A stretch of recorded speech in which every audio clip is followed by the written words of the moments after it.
এই তো কি করবে তাই না ভাই?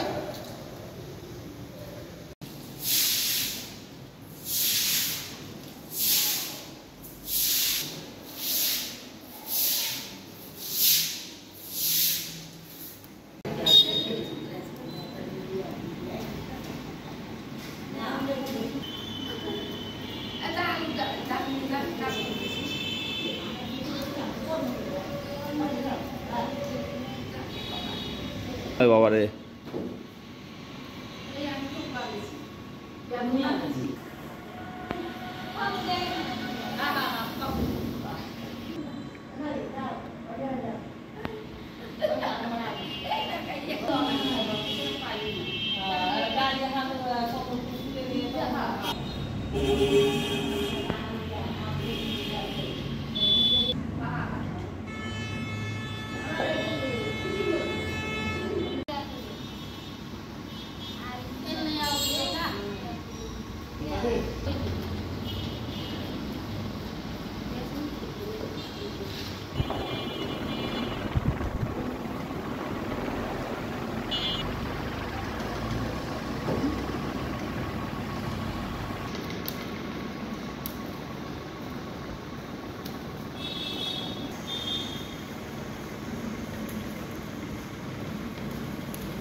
এখন বর্তমানে মনে করেন গরম প্রচুর, ঠিক আছে, যে কারণে মনে করেন আলু প্রতিদিন নষ্ট হচ্ছে।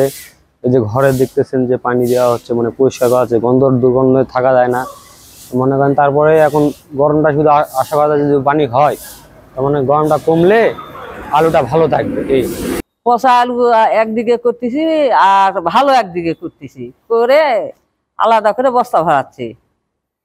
আর আমাদের হাজরা দেয় 200 টাকা করে, সারাদিন কাজ করে 200 টাকা হাজরা দেয়। এই নিয়ে আমরা কোনো মতো বাল বাচ্চা নিয়ে খাচ্ছি। আলু এখন মানে ইন্ডিয়াতে আমার লাভে আসতে নিয়ে আসছি। ইন্ডিয়াতে আলুর দাম একটু ব্যাগ ছিল, কম ছিল, তিনি নিয়ে আসে বাংলাদেশের দাম কম, আরো বাংলাদেশে কম, এই জন্য আলুটা আরো নিচ্ছে না। আলু গরমে পচে আছে ফেল দেওয়া হচ্ছে, প্রতিদিন 2 কেজি 1 কেজি বস্তা প্রতি আছে। তাই আমরা এখন কি করবো, লস হচ্ছে আলু গরমে ভাই। এই তো আমাদের মহাজন ইন্ডিয়া থেকে আমদানি করছে আলু, এই গরমের কারণে মনে করেন যে প্রচন্ড গরম, যার কারণে আলু পচে যাচ্ছে, যার কারণে আমাদের মহাজনের লস ঘাটতি এই সকল তো লেগে আছে। বোটের ভিতর বর্তমান আলুর বাজার যাচ্ছিল হলো আপনার 38, 39, 37।